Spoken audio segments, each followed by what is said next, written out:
Good morning, class. It's Debbie Price, and I'm here at my home in Atlanta, Georgia, on this beautiful day on the back porch.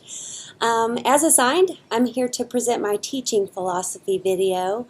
As a person who's been in women's ministry for many years, I've had the opportunity to do some teaching, but I've never put together a formal teaching philosophy. So this has been very helpful to really think about this and know exactly what my goals are as a teacher. I feel like as a teacher within the church that my goals are probably similar to many of yours, that my job is to equip or help equip the saints for the work of the ministry. And in order to do that well, I've got to be a person who listens and hears from the Holy Spirit.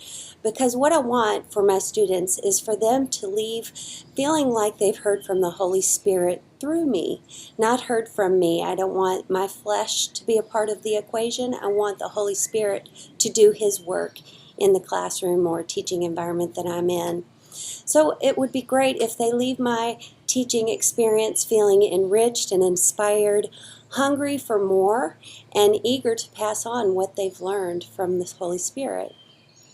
In the Blessed Church, we did some teaching or heard some teaching from Robert Morris, and I was really inspired by that to continue to elaborate on my teaching philosophy when he talked about John 21, where Jesus told Peter to feed my sheep. So I believe that no matter what level of teaching you're doing, whether you're teaching your children as a mom, and you've just got 5- and 6-year-old students, or you're teaching like Robert Morris does as a senior pastor to thousands of people, there's an element of feeding the sheep involved. So to support that goal, I felt like there were 4 things that kind of explained those goals. Number 1 is I feel like to feed the sheep, they need to feel like they're in a safe environment. The sheep need to feel secure and loved, like they can trust the shepherd, the teacher, to give them things that are from the Holy Spirit and not from themselves. Secondly, the sheep need to feel like they've been fed healthy food, things that are helpful for their growth, that nourish them, inspire them, and are truthful. Third, I feel like the sheep need to have food that is digestible, not too much, not too little, and just the right amount that they can take in the right way. As we've learned in differentiated teaching style, differentiated learning, not all sheep are the same. They need a different amount, different types of food than everyone else. We're all different.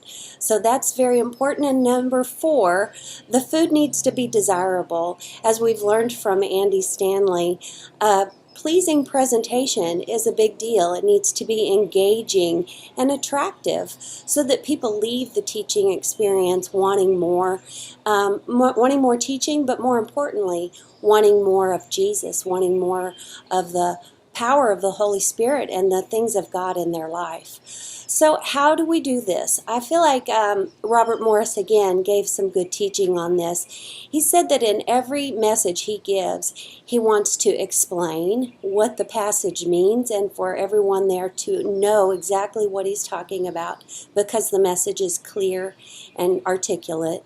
Number 2, how do you apply that message? What is the application for each individual life? How will this work in a practical way? Number 3, he gives illustrations and examples so that people can really tie it all together. One of the things we've been learning this week is the art of the question. That's just such a wonderful learning strategy to get people to really think deeply about the message. So there are so many varieties that we've talked about throughout the class, technology, printed materials, using groups to make people interact with one another in their learning, on and on and on. I just feel that it's easy if you're a teacher and have done it at any point. You probably have a style and it's easy to get in a rut. So I believe what we're learning is so important to get us out of a rut and doing things a certain way and looking at all the variety that's available. So anyway, I hope that explains my teaching philosophy. I've enjoyed class with you guys. I hope you're having a great week. Lord bless.